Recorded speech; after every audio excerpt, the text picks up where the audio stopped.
Everybody, welcome to Space Force. I'm Jason Tondro. I'm Jim. Yeah, I'm still Aid Smith, still in the future. Trapped on a lone planet. The Federation may collapse, but Aid Smith remains. I'm still there. We are here with a very exciting first episode of the new season of Star Trek Discovery. That Hope Is You, Part 1. And we'll talk about some of the specifics of the episode in a minute, but we're going to kind of start off with a general overview. Interesting news today I read. Season 4 is confirmed. So that puts to paid my question from last week, which is, are we in the 3-season miniseries business? And apparently not for Star Trek, at least. So that's good. I think that is good. Yeah, and apparently the caveat to that was they said that they may get a season 4 of Discovery before season 2 of Picard. Oh, really? Very interesting, yes. Interesting. We did have to go on hiatus for 18 months. Yes. We've had new Star Trek, but we haven't had new Discovery for like a year and a half. Yeah. Yeah. I wonder if any of that has to do with scheduling conflicts, because Picard's trying to bring back a bunch of the old characters from the original series, and I wonder if they could only show up for, I don't know. I'm speculating. Random speculation. This is what Star Trek is all about. All right. Whoopi Goldberg, that's not beyond the pale, because whole schedule only allowed for her to do episodes when it showed up, in TNT. Who are we talking about? With Guinan, Whoopi's schedule. She actually has a giant career, not to belittle anyone else, but she has a giant presence on other media platforms. Yeah, for sure. Okay. So very brief plot synopsis. For those of you that have seen it, this will help. If you haven't seen it, you should go watch it right now, because it's a pretty good show. But we pick right up with Burnham coming through the portal and crashing into our new character that the most of this episode is really about introducing, and that's the character of Book. She smashes into a starship, and then they crash on the planet. And she really spends the entirety of the first episode trying to send a signal to communicate with the rest of Discovery and find out if they're even out there. She briefly sends the suit back into the portal to deliver the last signal that we saw appear, that Spock saw at the end of the last season. And then it's kind of like the Michael and Book shenanigans show as they get caught in various attempts. He's apparently some sort of courier. He's sort of got that smuggler Han Solo vibe going on a little bit, and we find out at the end of the adventure. You can tell I've gained too much. We find out at the end of the episode that he's been smuggling this alien creature. What's our name for it, Jim? It was a trance worm. A trance worm. Okay. Yeah. And that's why they have them close their eyes so they don't get mesmerized. Yeah. So he's actually been saving this alien rather than selling it to the Orions and the Andorians, as everyone else is trying to do. As food stuff. Yeah. And the interesting thing that we kind of really find out about all of this is that the Federation is no more. It's been gone for over a century. Because apparently, and we'll talk about this in more detail, dilithium everywhere just exploded. Sounds like it doesn't sound like the Omega particle, or if it is, maybe it's a consequence of the Omega particle. We don't really have an explanation for what's going on, except that dilithium is now the gasoline of our post-apocalyptic Mad Max Federation. And you can't get anywhere without it. And so the Orions and the Andorians basically sell you just enough dilithium to make the errands that they want you to run. And we are no longer in a post-scarcity environment. Anyway, so and then the whole episode is framed with this sequence, and we'll talk more about it, in which apparently there's a Federation outpost that is still operating, and Burnham and Book go there at the end, and they commission him as an officer, this guy who's been waiting all this time, and they send out and they look and he can only scan the local sector, and there's no Discovery in the sector. And we kind of leave off with that promise of rebuilding. They unfurl a Federation flag, which is it different than the Federation flags we've seen in the past? Oh, it's drastically different. It has 6 stars, Mm-hmm. and I wasn't sure where that 6 comes from because it's not the 4 Federation founding species. We have no idea. Yeah. That, and it has Romulan wings on the either side. The leaves have a shape that's very similar of the the Romulan Star Empire. Oh, interesting. There's a lot of interesting visual ticks that I was picking up on as the episode was progressing. I was like, that looks like this thing, but it's not quite that thing. Well, so what do we think of? We'll talk more about the specifics in a minute, but just generally, what did you think of the episode, Jim? I liked it. I can see why people wouldn't. It isn't standard Star Trek fare. It took the giant monster showing up for me to realize, oh, this is a Starfinder adventure. Maybe it's because I've been working on that stuff for the last 2 or 3 months. So my brain is functioning in that area. But I've never sat down and watched Star Trek and gamified it before, the way you talk about, Jason. To my world, yeah. This episode, I was like, oh, okay, here's the interrogation sequence. Here's your bluff check to get the attack of the Gorns because you have to communicate silently to the other character. And once the giant monster showed up, I was like, okay, we're now dealing in a Firefly, not quite a Star Wars mentality, but I think Firefly is more of the appropriate analogy. Like, you can get enough dilithium to keep your ship flying. Yeah. And that was the important thing for Book. Yeah. Enough dilithium to keep this ship flying to continue with his mission of basically being a Xeno warden, protecting endangered species. Yeah. Totally. And then the show slightly pivots to a very Star Trek promise. And I'm interested to see if the rest of the show, the rest of the season, can deliver on the promise that those last, since you go down to the alien planet and you see the other transforms to the end of the episode, if the rest of the season can carry on that sort of fervor, I'll be very happy with it. Abe? Yeah, it wasn't fundamentally bad in its actually the way I did it and stuff. The only thing I was worried about is if it felt so far removed from Star Trek, apart from like, we got alien races here from here, but it did feel like Firefly, and it got to be, Cal, enough, I'm sure with this, again, people complaining that Picard doesn't feel like Star Trek. Now, they've got, they can definitely say with this one, because this definitely, as the first episode, anyway, doesn't feel like Star Trek. It feels like something completely different. But again, that's kind of the premise of the show, which was my biggest worry for it anyway, that it was going to be so far removed this season by chucking it so far in the future. It was going to be like, well, what frame of reference have we got now for any of the other shows? If it's just going to be, well, whatever we can remember is there, and then we're kind of there. It wasn't bad.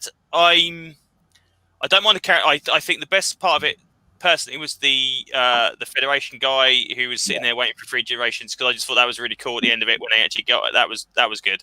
Yeah. Book, not sold on Book.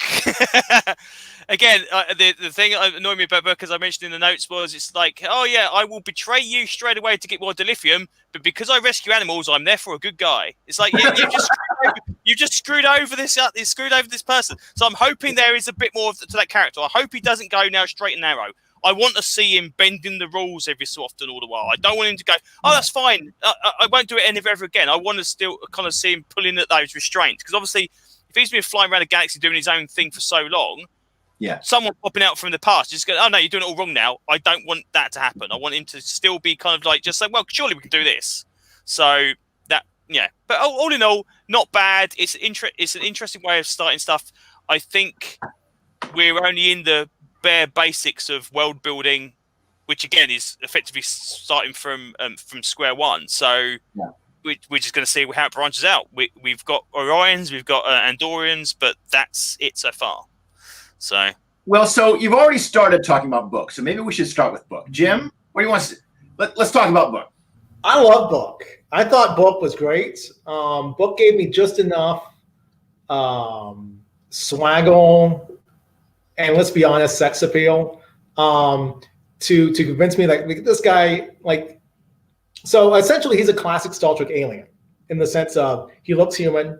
he may be human. He may be some sort of form of like transhuman where he has like superpowers because he does like commune with the universe and the plant sprouts up.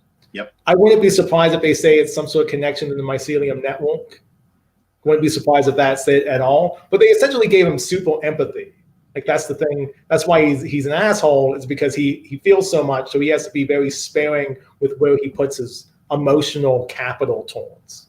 Yeah. And I quite like that. And also the actor was previously on Supergirl as Manchester Black. And if you're a Superman fan, the name Manchester Black has a lot of weight from the last 20 years or so. Yeah. So I quite liked him. I thought he was engaging. I thought the cat scene where he defends his cat as having a thyroid problem when Burnham comments on its weight was just perfect because I'm constantly like, oh, here's my dog. And then the dog will do something. Or someone comments on the dog. I'm like, no. Like, immediately defend my dog verbally, to shut down that conversation. Yeah. So I related to that. I thought it was fun. And I don't have to deal with the Ash Tyler bullshit. Yeah, I have to confess, like I don't want to interrupt you. Anything else on Book before I jump in? No, go ahead. How about me? Book is 100% better than Ash Tyler. I'm sorry, but the thing about Book is I am not the target audience for Book. Book is a classic scout. You described him as a classic Star Trek alien, but he's also the scoundrel with a heart of gold archetype, right? He's got a sexy accent. He's good with animals and he's cut. I mean, this it's a great formula. And the only thing that's bad about it is that it's a formula, but it's a great working formula, He's here to be he's a romantic lead for Burnham. And also we'll talk more about the fact that this is a black show in a minute. But I was also struck as soon as he showed up and she's like, my name is, and he's like, I don't want to know your name. Very much reminds me of what happens at the beginning of Calypso. If you remember, there's that whole conversation about what his name is and she ends up giving him a name and stuff like that. I think that this is a thing in the future. I think that in the Calypso Discovery Season 3 timeline, in the future, giving your actual name is a sign of intimacy. Or that's something. true because Book isn't even his name. It's Booker, isn't it? I think it's his surname. So obviously, it's abbreviated again. So again, we're using like a true name thing going on. Yeah. And I think that's going to be an interesting plot. I kind of want to see that develop, and I want to see if they clarify that or play with it a little bit more.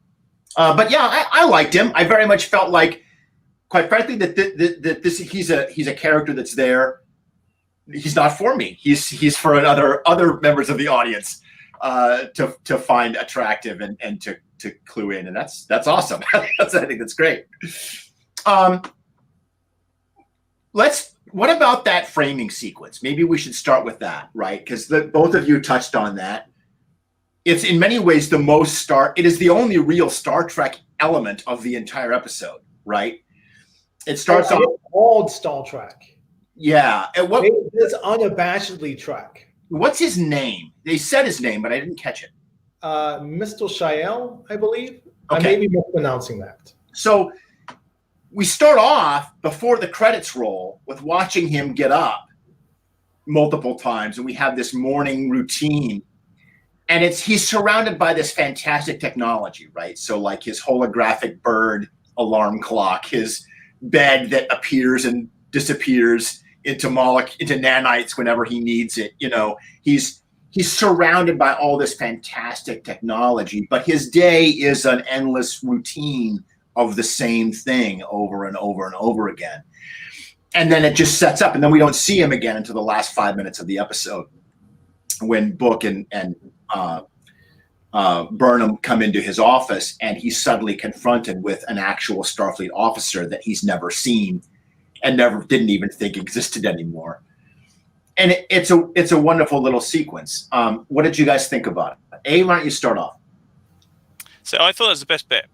Yeah. I really did. The opening part of it made me think, okay, what we doing here with the technology levels? Is this holodeck stuff? but then I thought no, because it crumbles away too much, so it does seem to be like nanites and that kind of stuff. So again, this is the thing that season 3 has done as well. Just gone off on a side tangent. The technology levels are so far raised now that we're getting to be like, hey, when it's indistinguishable from magic, it's getting to be that kind of thing, and it's getting to be, well, have you pushed it too far?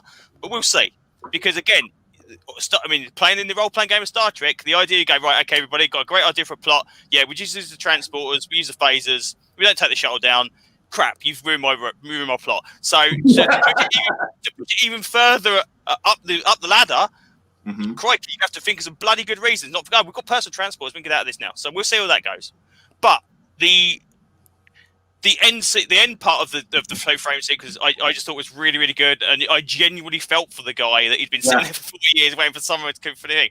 I don't know what he's going to do from now on. Theoretically, he's gonna be hopefully some kind of repository of knowledge about something, because obviously if he can detect Federation starships in sectors, whether or not he has contact with those ships, whether or not he's just been sitting there and kind of like monitoring them and going, well, one day they're going to turn around and ask me for some directions or something. I don't know, but it's an interesting character, and it's quite good that I'm hoping that because they've introduced that character, they're also alluding that somewhere out in the galaxy we have numerous pockets of this kind of thing going on, and I can't see that Earth would immediately turn away from the Federation. And like I said in the notes again, the idea that there's a gazillion alien races in the Starfleet Academy, they would have just kind of all left at one point in time, and Earth would just be humans anymore. I'm hoping there'd be like communities of Klingons, Vulcans, whatever on Earth as well. Whether or not we ever get back to Earth in this season, who knows? We don't even really know how far out we are, do we? So there's no telling. So, but yeah, I just thought the framing sequence again.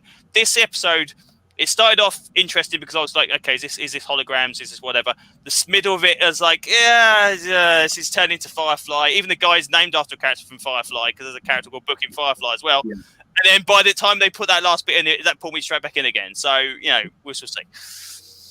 Jim? So my supposition with Mr. Shael is he's the Star Trek fan. He's the Will Wheaton of not so much that, like, he's all of us. Like, we have no concept of his character outside of his dad was a Star Trek fan, and his dad actually belonged to the fleet, right? So there was a lineage, right? There was a descendant lineage. We don't have anything to go on his personality. We don't know how he deals with under pressure. All we know is that he's studious. He's waking up, and he's walking in the same space he wakes up. He's all of us stuck home at COVID. I want to come back to this idea, yes. Because, go on. He doesn't walk to another room. He wakes up. His bed becomes his workstation, and all he's doing is he's sitting here at this desk, and he's waiting for Star Trek to happen. Maintaining what he can of his little space station, and maybe he goes off and he does like he can do mechanical stuff. Maybe he does things like that. But all we see is that he's sitting there and he's waiting for Star Trek to happen. Yeah. And now he's being given the opportunity to make Star Trek happen. And so I kind of feel like he's sort of a cipher for all the fans of us who are sitting in a Trump-era America, or a world where the leader of the quote-unquote free world is Trump, going, where's Star Trek? Where's the thing that we all sort of like have been promised, and now we're being given the opportunity through this new season to explore how we can build that, how we can rebuild what we have and make it into that. I think that the whole season's theme of reconstructing is coming at a very interesting time for Americans. And Aid, I don't know what your perspective is like in the UK. You have your own trouble with Boris Johnson and Brexit. But a lot of us here are talking about how do we take the opportunity of the incredible trauma inflicted upon our country to rebuild it into something better, right? There's that old adage in politics, don't let any crisis go to waste, right? Like, now that something bad has happened to us and we're kind of standing still, well, that's when you can make change, is when things are at their worst. And this is also true of the very tiniest scale, right? How many times did great comic writers get assigned to crappy books whose sales were in the toilet, and they were told, just do whatever you want? And we got Alan Moore's Swamp Thing, and we got hard traveling heroes and so many other. We got Darkseid. We got Darkseid because Jimmy Olsen was a tanking book, and Jack Kirby was like, "I'm not going to steal anyone's book. I've had that happen to me. Give me the crappiest book that no one's on. I will make it something." And he did. So now we have this opportunity to kind of reconstruct, and like you also mentioned, Jim, we're all really isolated. I mean, what are the themes of this season? The themes are nobody can travel. Everybody's stuck. They don't know what the rest of the universe is like. They can't talk to anybody. They can't visit with their friends. And the universe is falling apart. and it's very interesting how it hits us at this time. And the only people you can interact with are your colleagues, and some of them are dicks. Yeah. So I loved this framing sequence. I'm kind of obsessed with this trope in television, the repetitive sequence where we see somebody living their life, and it's often somebody that we think should have a wonderful, fantastic, luxurious life surrounded by everything they would ever want. And in some ways they have that, just like this guy's got, the incredible technology and it's like magic, like Abe described it. His technology is so advanced, it looks like it's indistinguishable from magic. But what we really come to understand by the repetition is that this pattern has no meaning for him.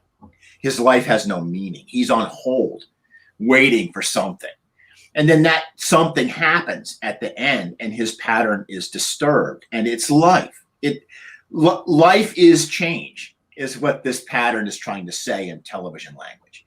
And in my head, I was comparing it to this famous sequence in the first season of Daredevil, where Wilson Fisk is like, every morning he's the master of his domain, lord of everything he sees, but he just gets up and makes the same omelet for one every morning and puts on the same suit and puts on the same pair of cufflinks that he pulled off his dad's corpse, and his life is empty and hollow until Vanessa comes in, and now he's making omelet for two, and she picks a different pair of cufflinks for him to wear, and all of this is about him breaking free from the powers that have kept his life, that have dominated his life up to this moment.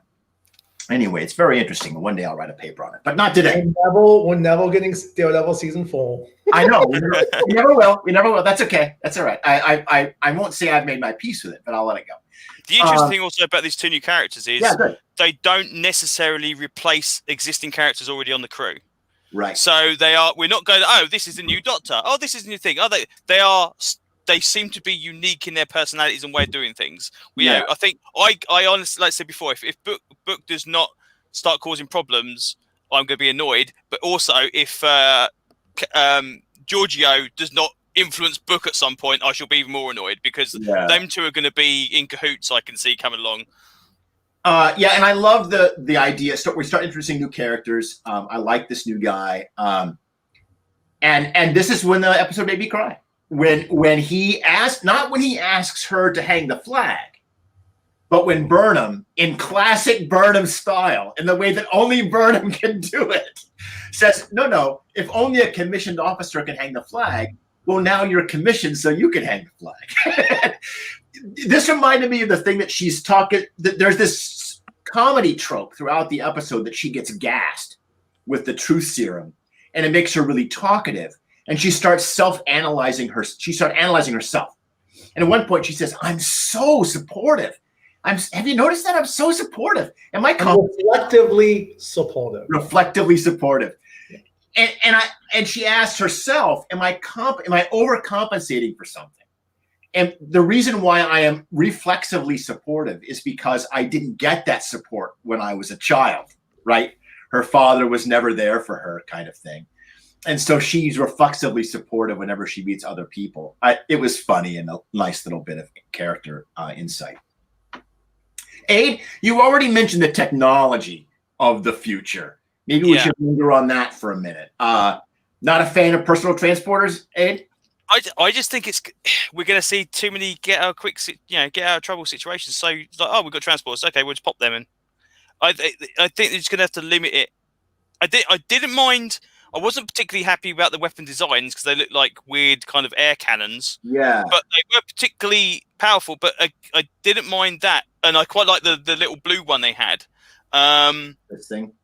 But nothing jumped out tremendously, kind of like overpowered on the Orion side of things. It was even like the idea that you've got the kind of responsive controls for the ships isn't too much of a thing, because even like the Enterprise D had effectively stations you could reprogram to be whatever station you wanted it to be. If you needed to be that, you could kind of shift the actual controls around it. That was the point of having the screens as such, and this is kind of just another step forward to that. But the personal transporters and this concept, this is going to make it too easy. They're going to get away with too much stuff. I mean, even in this is one of the key points in Picard was the Romulan had the transporter thing linked to her so she could escape. Yeah. And now everybody's got one, effectively. So it's like, okay, everyone's just going to be nipping away in the last minute. Jim, thoughts on the tech? So I've rewatched all of Discovery in the last two and a half weeks. Yeah. And I enjoyed it way more than I did on this initial one. And I liked it in this initial one. But I was able to appreciate it. But there was one thing that happens, and it happens in the episode where Saru's people evolve. Oh, yeah. Well, Saru goes, and there's a red alert, and the ships are surrounding Discovery, and Saru leaves the bridge, goes to the transporter room, and Michael Burnham beams them away. And the thing that bothers me about that scene, because the scene's acted fine, it's though at red alert, shields are automatically at a yellow alert. Like, Discovery has always played fast and loose with Trek rules, which is so weird to say Trek rules, because it's not, it's not real, but we have to accept certain things, like you can't beam through shields. Shields are activated when this button is pressed. Like, we've been trained for 55 years as to those rules. But now Discovery has the creative license to play fast and loose with those rules and be able to get a pass from me, because I don't know what the technology looks like 1,000 years away from Picard's time, away from Kirk's time. Like, I have no idea what the personal transporters. I was like, oh, that's cool, because Nemesis, that's how Picard gets out of there. And then, like you pointed out, Aid, Picard, that's how Larissa was able to save herself from that one moment. And I was like, okay, that's kind of cool, because that then gives me space hopping fun, and I'm all for space hopping fun. Like, I like the way they were able to play with how the transporter was working and how they were being followed, and ultimately how they escaped the bad guy, which was jump off a cliff and beam themselves into water. Like, I like all of that. And if they could be more clever with it in that way, I'm totally fine with breaking any sort of Trek conventions now that we're removed from. I know exactly what Picard's Enterprise can do. We also don't know the beaming distance of these transporters. They could be site to site. They could be local. We don't. When then people beam off the Andorian station, they could just be beaming outside to the spaceships outside. Yeah. So, as you were mentioning that, it's like the where in Picard we've got the transwarp transporter they used to get to Riker's planet. When they go in the Borg cube, they use that to activate. So theoretically, they're not to that stage. Otherwise, everyone using that to get around the galaxy, because that which completely makes the dilithium shortage a redundancy. So maybe they're short site-to-site transporters, which would at least make some sense. I don't mind that. Like you say, jumping off a cliff and beaming down to the bottom of it, so you don't actually have the fall. That's okay. Couple of 100 feet, 100 yards, whatever, no problem. I just think the idea of beam A to B to C, I'm hoping they limit it. I'm hoping they're clever enough to at least put some kind of brakes on it and not just, we escaped by this. We're now across the other side of the galaxy. Star Trek Into Darkness broke me of this, because fucking Benedict Cumberbatch's Khan beams from Earth to Kronos. Like, that's literally what happened. Yes, that's true, yes. So for me, like, quibbling about the length of a transporter, I'm like, that happened, and that's no. Okay, so again, this is sorry, Jason. This is RPG design. Okay, this is when you're trying to write a Star Trek episode and you've got the Star Trek technical manual in front of you to find out what the fucking range of Star Trek transporters are, and you're not so aware they have to be within so many thousand kilometers. If I can do it, the bloody writers can do it as well. So, yeah. The RPG angle is exactly what struck me about this whole handy transporters thing. And Aid, you're exact. My brain is in the same place yours is. Jim, your mention of Into Darkness is also exactly where my brain is, because I remember when we did our review of that film, and one of the things that really got me is they kept having to break the transporters and do all kinds of stupid Deus Ex Machina plot devices in order to not have to write Star Trek action scenes, because Star Trek action scenes have to incorporate the fact that you can transport. Like, you have to. This is a part of the setting. And a good Star Trek plotline will take into account the fact that people can instantly transport themselves from one place to another under certain conditions and with certain rules. And as soon as the character starts saying, "Oh, I can't lock onto them because of garble-de-garble," I call bullshit. And all that's just lazy writing. Well, so now we've got personal transporters, and the writers have made their job harder.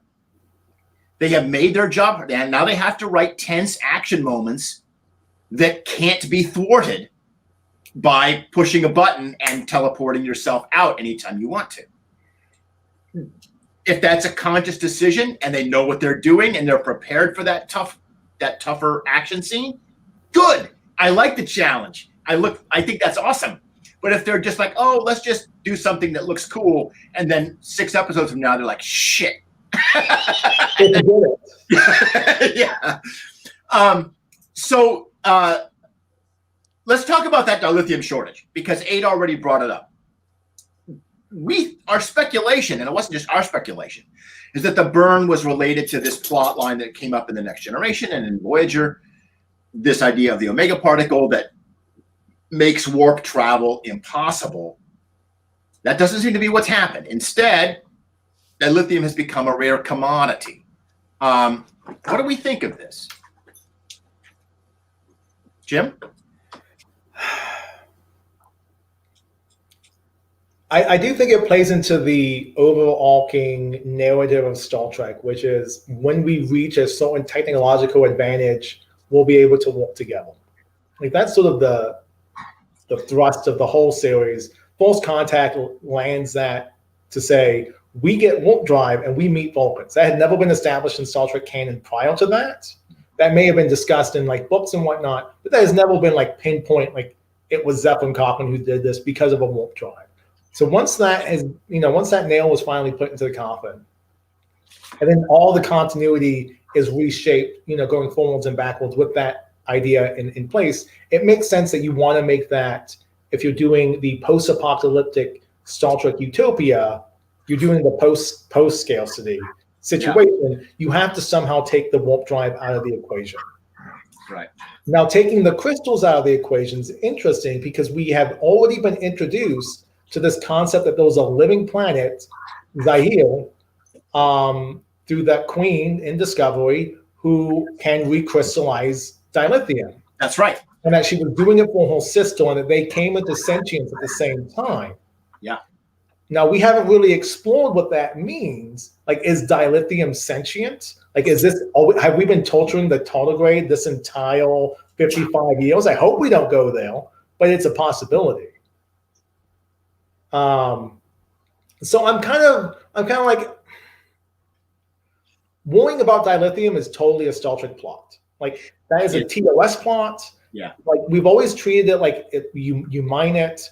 Those Muds women, well, they're like solely miners from a mining town, and all they want to do is get the pretty girls. So we've always sort of approached it like it was this relic of, we dig it from the earth. Now, if we're going to be revisiting that in a substantive way, I want it to be more than just set dressing. Yeah. Like, and I think the mystery, because Discovery is always a mystery show. Like, it's an action adventure, but there's always a mystery element to all those seasons. And I think the mystery of this is, what is the bone? Because I don't think anyone was satisfied by Book's flippant 2-second, oh yeah, everything broke explanation. Yeah, we still don't know what made the dilithium explode. Abe, what do you think?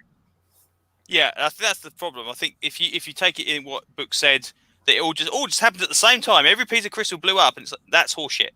That's I'm sorry, that is not a good writing. Okay, not a good way of writing it. Every warp drive just broke at the same time. No, sorry. There has to be something behind this. There has to be the reason why they're all linked. Yeah, if they all broke at the same time, literally, there has to be some kind of key element that link them all together, or if they just broke over time, whatever. But obviously, it still exists somewhere because obviously the Orions and the Andorians are handing it out. So it hasn't gone completely. So maybe it's something to do with stuff that was in the warp drives, not necessarily the stuff that was in the Earth. But I just Googled on Memory Alpha just to double check my facts. Rural Penthe is the dilithium mine from the Klingons. They're sitting on the stuff. So we may see a dilithium prevalent Klingon empire out there still that are just still doing their same thing, you know. Unless Rural Penthe blew up. Yeah. Oh, that's true. Yes. Well, and the other counterpoint to this is Romulans don't use dilithium. They've never used dilithium. They use they create a black hole in their warp core. That's true. How like Deanna Troi was like phased out of time at one point. Yeah. Now will they remember that fact? Because I damn well hope so. Well, they blew up Romulus, right? Well, there's that sequence where there's a very quick sentence that Book says when he's trying to get the ship running again, and he lists through all of these different kinds of faster than light travel that he says he can't use. At one point, he even says, "And don't get me started on trilithium." I have to go back and check now because I wonder if he mentioned the singularity drive there. He said something else is slow as shit. We can't use that.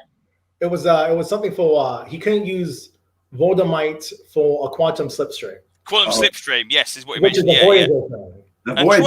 So trilithium, where did trilithium come from? Trilithium comes from two places. Trilithium is a toxic element in the Next Generation episode Starship Mine, which is the one that Picard becomes Bruce Willis. Right. And he goes Die Hard on the Enterprise, complete with beating up Tim Rush. This is his saddle. And then it shows up again in Star Trek Generations, and trilithium is the device that's used to blow up suns. At no point have they said trilithium is a element in faster than light travel. Yeah, because I was trying to figure out if it was in one of the episodes, either Voyager or even like All Good Things, where they mention trilithium being replacement in the warp cores. But I don't know if that's a thing. That's the only thing I could think of, because they mean, we've got transport drive with a 3 in the cells. We've got trilithium in the warp cores now. I don't know, but that's So go ahead, Jim. Oh no, I was just like, I hadn't thought about like All Good Things for me is kind of like, because it's a possible future. I don't know how much of it we can take out. Yeah, no. Context. Like I don't know if LaForge is just sitting there writing a novel. I need to know this. This is something I want to know, but I don't know if he's actually doing it. So, Aid, you had some pretty strong thoughts about the violence of this episode. Yeah. Again, this is where the middle of the episode lost me a little bit, because it became an action show. It didn't become there was people exploding all over the place, and there was people getting shot left, right, and center. When they all teleported in, they were getting just gunned down mercilessly every time. And I really would have liked Burnham to at least mention, "Hey, did these guns not have a stun setting?" At least in questioning, because the idea she's just blasting people left, right, and center. I've just arrived in a new time zone. I've just killed 15 people, an hour after I've got here. Not a good way to start a new Federation, in my opinion. Yeah. So that was kind of annoying. It wasn't. We're not talking overly gory violence or anything like that. It just seems to be she was very, very kind of nonchalant to the destruction of these alien races that she's literally just ran into. And she knows of the Andorians. She knows of the Orions. So it's not as though she's even like they're kind of some menacing. They were just traders, effectively. They weren't. We're going to destroy the universe, bad guys. They were traders that happened to want to capture a giant space slug. So. Yeah. Her only defense, they were trying to kill her, right? Like but yeah, I totally agree. Like there was a lot of people getting disintegrated this episode, and I was not a fan of it. I mean, I understand the story was that they were going to kill her, and maybe her gun doesn't have a stun setting, so there's not really a whole lot of options. But I felt like it was a little bit nonchalant, the high body count of this. Episode. Yeah. Jim, did you have an opinion? Until you guys brought it up, I only noticed it when the boss was like, when the Orion disintegrates Cosmo. Yeah. And I was like, wow, that's kind of casual. That's a little too cavalier than I like in my Star Trek. Yeah. But now that you guys have brought it up and made mention of it, it does seem. I think the bigger defense is she was high. Oh yeah, that's true. Remember, because she was still going through the inner monologue midway through the fight, and maybe it's not till they transport like the second time when she's more lucid, and then she gets injured. Yeah. So I kind of think those kind of sort of mitigated. Now that you mention it, I do think, yeah, I would have before either a stunt setting or, like Aid said, mention a line of, is there another way that we could do this? Yeah. Or even as well, to Yeah. book when they get the slug out, it eats 3 people. And she she could at least send the book and say, did you have to do that or something? It was like, again, it's just like, yeah, just chew people up left, right, center. We just need to go disintegrate some people. That's fine. Well, then it chews up Michael Bonham. Well, it did, yeah, that's true. Bonham goes to Paul Bonham and gets, sucked into this giant space slug. Yeah. Oh, it was great. I want to spend some time on something that Jim you brought up in our notes. This is an this is a non-white cast, this episode. We have our Federation representative at the end of the episode who looks Indian, I think. I believe so. I would have said so. But it's a non-white cast, and you had some thoughts on this. Well, it's those white actors. What I mean to say is there's no white faces on the show. Right. Like those white actors playing the Orion head boss, there's a white actor playing the Andorian, and those are the white actor who plays Linus is playing Cosmo for this episode. Okay. So those still white actors, but they're covered in prosthetics. What I'm saying is that this is an hour-long Trek show that is just people that traditionally get sidelined in Star Trek stories. Right. The aliens and the people of color. Yeah. Yeah. And it's the people of color hold the whole episode together. And the thing that it struck me watching it, because I was watching it, and it only occurred to me on, like, once I turned off the episode, like, there was no white people. And I wasn't like offended or upset by that. I was just kind of like a little awestruck that I didn't notice it. And then I was a little ashamed that I noticed it. And then, like, I've been trying to like reconcile these sort of disparate emotions. But I think what it is TOS preached edict, like infinite diversity and infinite combinations. Yeah, that's right. Right. And it came from a very crass place. Jim Roddenberry wanted to sell something with his Lincoln Enterprises, so he forced the show, and it was only through like Leonard Nimoy who came up with a reason for why he would wear a piece of jewelry. Yeah, because Spock jewelry would sell in the 60s. Yeah, and right. 70s, and it did. And it took some creativity to come up with a reason as to why this element would be introduced into the show through the character of Spock, and also to give it some meaning. And that we've taken this very crass, I need to sell things because once Star Trek's over, I'm going to go into the wilderness for a while until Star Trek comes back. This crass element, and like Disco practices it. Right. Disco has moments where, what is that? Two named women have a conversation, not about a man. You're talking about the. I can't believe I've forgotten it, but yeah, the test. I can't believe they have conversations all the like those name characters. Yeah. I love Discovery because Discovery might as well be Star Trek diversity, and I think it's great because it's always been sidelined. We've always paid lip service to it, but for the most part, most of the cast are white. Most of the cast are heterosexual, and now we're able to explore spaces of identity that isn't strictly white, heterosexual, leaning, propaganda. You were thinking of the Bechdel test. Yes, thank you. I don't know why my brain just shut down. It took me a second. So I kind of love that, like, Disco is edict in practice. Yeah. Even more so than, say, Picard. Because Picard's still anchored by an old white man. And even though Picard does do things with racial identity in terms of the captain of that ship, the Serena, it does explore those spaces. It's still kind of sidelined to Picard's plot. Yeah. And here we have people of diversity who like 20 years ago, they would have had like one token character trait.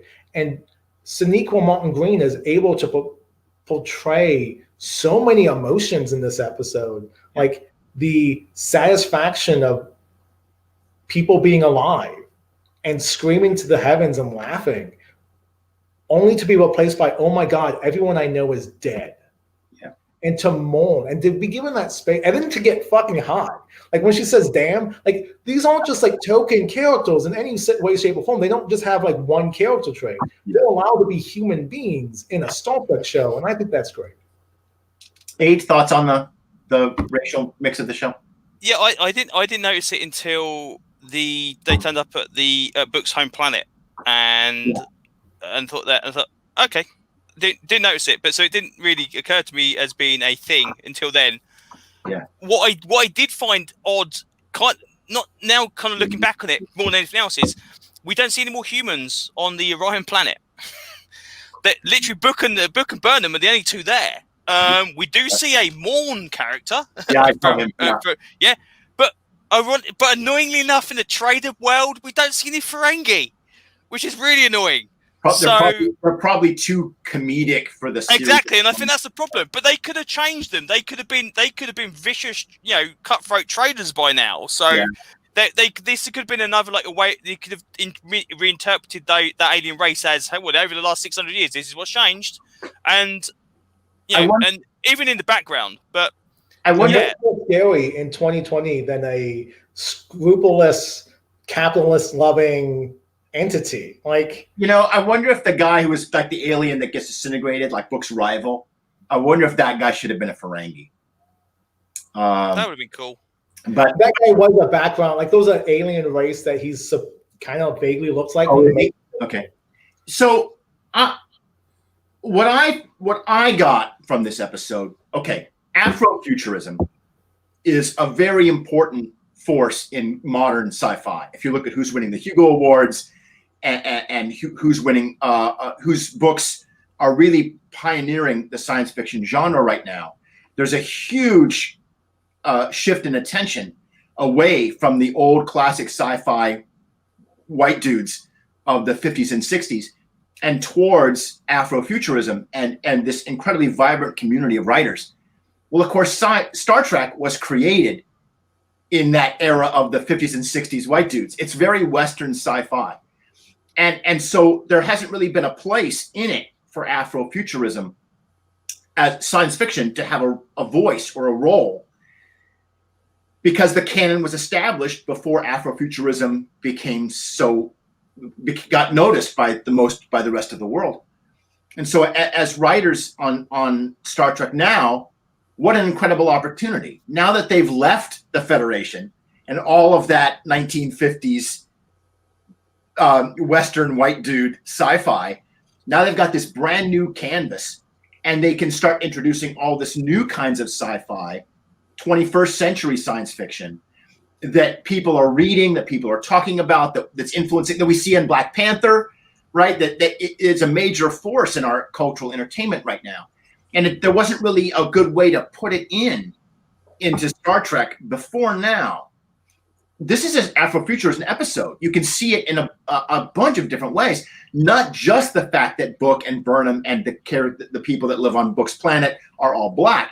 It's about when Book prays, when he gets that dot pattern on his forehead that reminds us of African markings, when the very fact of what he's doing, this sort of empathic, my ability to communicate with animals and stuff like that, the nature preserve of his home planet, and even the theme in Afrofuturism of the diaspora, of this idea that people have been scattered all over, they don't have a home anymore, they don't know where their own culture is, they're stuck on a planet that they didn't come from, and now they've got to build a life here. There's a lot of themes of this, and I'm interested. I think it's great. I actually really admire the show for finding a spot for Afrofuturism in Star Trek, and I think that the far future is a great place to do that. So I found that really intriguing. So the interesting thing is we're so far in the future the Federation is supposed to be multicultural anyway. So we're far from in the future where theoretically I mean, we've seen, even you go by Star Trek law, you've seen the Preservers where you used to take alien race, different cultures from different planets and put them on different planets, and that's where we got the Chakotay stuff from, where they interacted with the Native Americans. So we don't know if it's something to do with that. We don't know, or if it's just purely the sake of, okay, well, this just happened to be where this human colony somewhere set up on a remote planet somewhere, or if it's an alien race that just happens to be dark skin. We don't know. Yeah. Doctor Who has done something very similar in the last couple of series as well. That they've had stuff where they've had like the most prominent space agency on the world is based in India, and one of the planets they go to is literally like the first colony there to set up a whole new civilization. They're all Indian as well. And that's because we have got some particularly good Asian actors in the UK, and it's like they're going to waste. Use the damn people, it's quite nice to see these people pop up in Doctor Who that you've seen as kind of like being minor characters in other shows. It will definitely be interesting if they do any more with this. And I don't know. I know we've always kind of tried to start we've done like classic series touched on race in the past. Sure. Whether or not these are just the characters that don't make an issue of it as such, because I think it's strange. I know there was a guy I watched a documentary the other day, which admittedly was based in the 70s, but they're talking about black directors there, and the black director was saying, I really don't get any opportunity to do any shows unless it's about racism, and that's it. Yeah. I don't get to write the science fiction show I want to write. I don't get to write whatever. If I and it would be nice to say, well, these are just the people. These are the characters. Dwayne McDuffie talks about exactly this. You're thinking of the same interview that I'm thinking of. I was actually thinking of Christopher Priest. Christopher Priest is brilliant. Christopher Priest is brilliant, and he's great. But sometime in like the mid 2000s, he just got stuck in only writing black characters, and he's like, I want to write Captain America.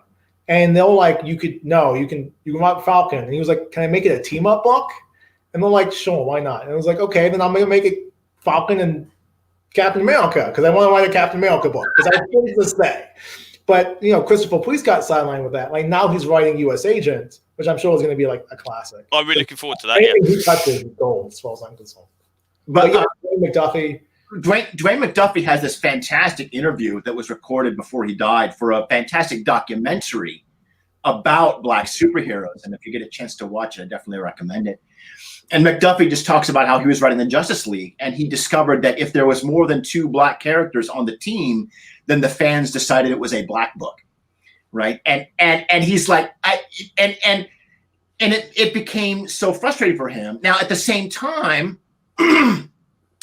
he was also very outspoken in the fact that we can't just ignore the character's race, because their character's race is a huge factor in how they live, right? Like your experience as a black person in America is not neutral. Your color, the color of your skin affects your daily life. And so to not show that is a lie. Yeah, and I think in a modern day setting, you would be negligent to not mention that somewhere along the line, at least in storylines with characters, not necessarily the hero itself, but the supporting cast not be affected by that in their everyday life. I'm hoping that because we have Star Trek and we are supposed to have a decent civilization where everybody is equal, that we don't have to go down that road, because that would be a real shame to say, well, we had so many 100 years of hopefully equality, and now it's all gone to shit again. That would not be a good way of doing things. Yeah, I totally agree. Yeah, absolutely. And go ahead, Jimmy. You have something on it. Well, I just want to comment. I just rolled my eyes. I wasn't rolling my eyes at Dwayne McDuffie. I was rolling my eyes at the fan responses, because I remember the letter happening, and I'm like, he just has a conversation. Like Jon Stewart would have things to say to Black Lightning or Cyborg. Like their characters their characters are rooted in this vocabulary. They would have something to say if they're on the Justice League together. Yeah. So I was just remembering reading that book when it was coming out and being frustrated at the letter columns that we were getting back from people. Star Trek's got a long history of pioneering race equality and race relations in America, and I'm delighted to see Discovery continuing that in its new season. I think it's doing that right, and I'm excited to see more Afrofuturism, science fiction themes in this new universe. And again, if you go with Burnham as well, yeah, that the parallel to it is being ostracized by the Vulcans rather than people by the humans. Yeah. So there is something that you can still tell those stories, but hopefully it's not humans pissing other humans off. And Sarek's recognition that he erred in raising her, that he didn't give her the consideration he should have, is the racist person's self-awareness and enlightenment, right? Their journey. So we're talking about sort of the cosmology of Star Trek in terms of like what Discovery is bringing to the table. Yeah. Feels removed from it. My part of my brain is wondering, how are we going to deal with when we go back to the 25th century with Picard? Like, how is Picard going to be able to distinguish itself in terms of not being fixated on this apocalypse that happens? Like, how is the audience going to relate to it? Because we know, like, anything that they do is going to go to shit. Yeah, exactly. The thought is, like, Picard can save the day. That's great. But we all know it's going to go to shit. And how are we as an audience supposed to reconcile these thoughts? Well, I had exactly these thoughts as well, yeah. Now, okay, but Burnham makes more than once the point that she is in a possible future. She says this, she clarifies, like you came to the future. She says a possible future. So they always had that wiggle room. Like Picard can say, like, well, yeah, we're going to save the universe here or whatever. And the fans are like, well, you're all going to lose it in the burn in 800 years anyway. And he's going to say, well, that's just one version of the future it's just like all good things. It's just another, I was trying to figure out how. I'm sorry. I was going to try and figure out how many years that they actually got, because if Discovery set so many years before Next Generation, and then we've got Picard, and the burn happened 100 or 150 years before this, and we're 900 years in the future. I think I worked out as like 400 years or something like that. So there's still plenty of time to tell stories, but the idea of having we saved the Romulans today. They're going to die in 400 years. Don't worry about it. It just seems kind of crazy. Yeah. Okay. So Jim, you go ahead, and then I have a thing I want to do. Okay. I think that the reason why it's concerning to me in terms of like how we're going to be able to tell stories set in more classic eras of Trek and have those stories have relevance is because Star Trek has been fixated on these big plots. Yeah. Klingon War. Control destroying all life in the universe, the AI destroying all life in the universe in Picard. Like, we have these giant sweeping plots of existential proportions that, we forgot about the 3 minors on the planet that we got to say that we only have a transporter lock for like 20 minutes. And the transporter is like, we don't have those intimate stories. Like, how is Picard going to tell this all-shadowing new narrative of like Q's versus Elorians or whatever the plot's going to be for season 2 and have that have any resonance if we have a possible future wherein we blow everything up? I suspect that the writers are saying that we're just going to have to live with that. I think that's a bullet they're prepared to take. I also don't think Discovery, well, at least at the moment, we've not had that thread left in there where Discovery 3 is going to have that big arc. We are trying to find the crew.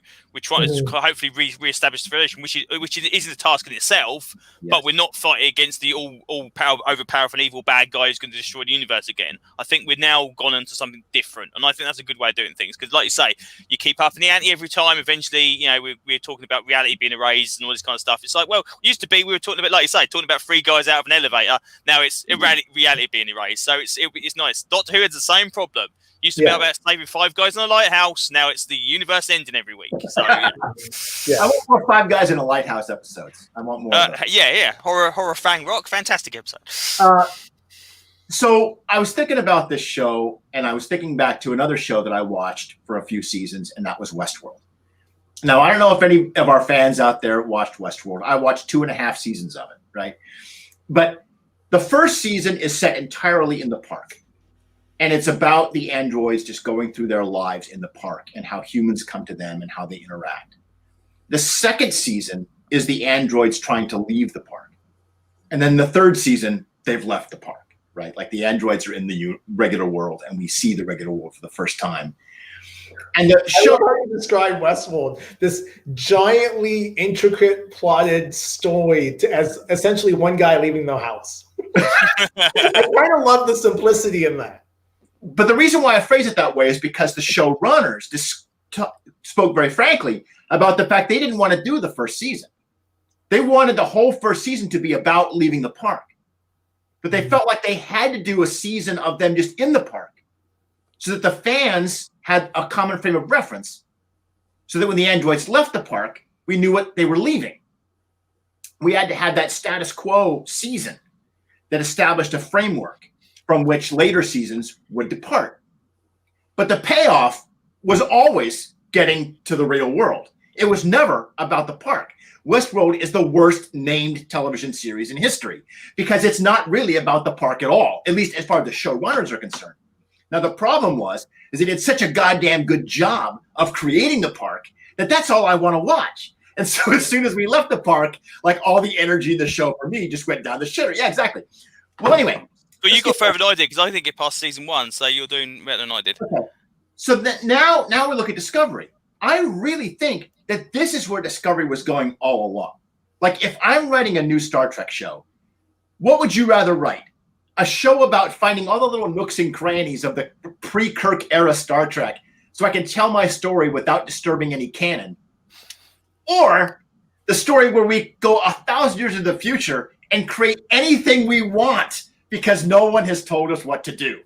In the writer's room, there's only one choice there, right? Like because writing inside the Star Trek canon is challenging. It's hard, and there's some payoff to the successfully doing that.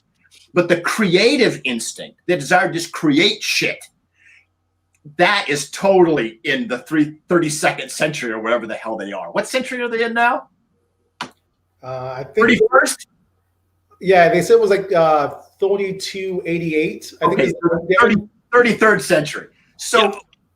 so even beyond the Legion of Superheroes, people. yeah, I think that's where it was going all along. I really do. I think that the first season, where we figure out we talked about this last week. We figure out what the Federation means in the first season.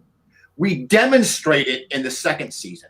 And then we create it in the third season out ex nihilo because it's all been destroyed and we have to remake it over again. I think this is where the show's been going all along. I think this is the show the creators really wanted to make all along, but they felt like they had to do a couple of other seasons of groundwork to get there. Interesting thing as well, what you're saying about what year was it set in? There is mention in this episode where Burnham said she came from the past, and they said, "What do you mean time travel doesn't exist anymore? We got rid of it all." Yeah. They had to make sure, I believe, that they had got rid of. They skipped all of the time travel years that had been mentioned in previous episodes. Yeah. So what you got? We still got the time agencies, the time ships from Voyager, the other stuff that's coming on, the stuff from Enterprise. All had to be kind of like, I mean, again, Earth in the Enterprise era did not look great. The time Cold War that was Enterprise season 1, so there's still potentials that some of that may have occurred, may not have occurred, or whatever. But I think that was basically to get rid of we just pop back tomorrow when we find a time machine. They had to get rid of that get out clause. I hope. Like we mentioned Voyager in the last episode. This is the Voyager season. We're on our own. There's only 2 other starships operating within 600 light years of each other. Yeah. We can't even contact them. We don't know what those ships look like. Yeah. I was surprised that I thought for a second I had misheard them when he said there's 2 Federation vessels. I thought, well, that's weird. Why would there be Federation ships out there? So we have possible enemies. Like, right? We have someone either to help us, who wants the same thing that we do, or people who have perverted Trek to the dark side of the fandom, right? You have this element. My hope is that Burnham doesn't figure out what the burn was, and like we hit the giant reset button on this season. No. I don't want that to be the thing that season 3 is all about, is that we're just going to reset this and it's going to be a cosmic hiccup. No. And we just move forward from it. No, that would be The craft episode of Calypso, the showrunners have said it's still 1,000 years removed from this. Yeah. So I don't know how it's gonna shape up. Yeah, the other thing obviously we mentioned about apart from the dilithium is Gorn destroying subspace. Yeah. Okay. Walk me through that. What did they say in that sequence? I didn't realize subspace was something they can actually just you can actually pick up and destroy. I thought it was like another part of space, kind of like but okay. All right, let me put on my Chief O'Brien hat. Give me a second. Okay. Bloody hell. All right. So the way Star Trek warp drive has always warped is they create the warp bubble around the ship. Yep. And they warp through subspace. And the way the communications is they're actually traveling through subspace. That's the way it's sort of been codified since Next Generation. Like TOS, they're doing a different thing. It doesn't quite make sense. But they've sort of bullshitted their way around. We go into a small little pocket, and that's how we can travel faster than light. And that's how we get around all the Hawking stuff. So in the Omega particle, that episode, the Omega Directive from Voyager, that particle can destroy subspace, and that's what prevents you from creating the warp bubble or the warp shell around your ship to travel faster than light. So maybe the Gorn triggered the burn. Well, that's why I thought that would make more sense when they mentioned that was the first thing they mentioned. I thought originally like, subspace communications have gone, and therefore you can't contract other worlds. But that's okay because again, we can still travel, but we can't send out messages to other worlds. And then we got the dilithium thing. It's like, we've got two problems to deal with. But the idea that subspace is not there as well to actually actively travel through, that would mean warp fields couldn't be formed. The comment with the Gorn puts puts a barrier, like it's a pocket.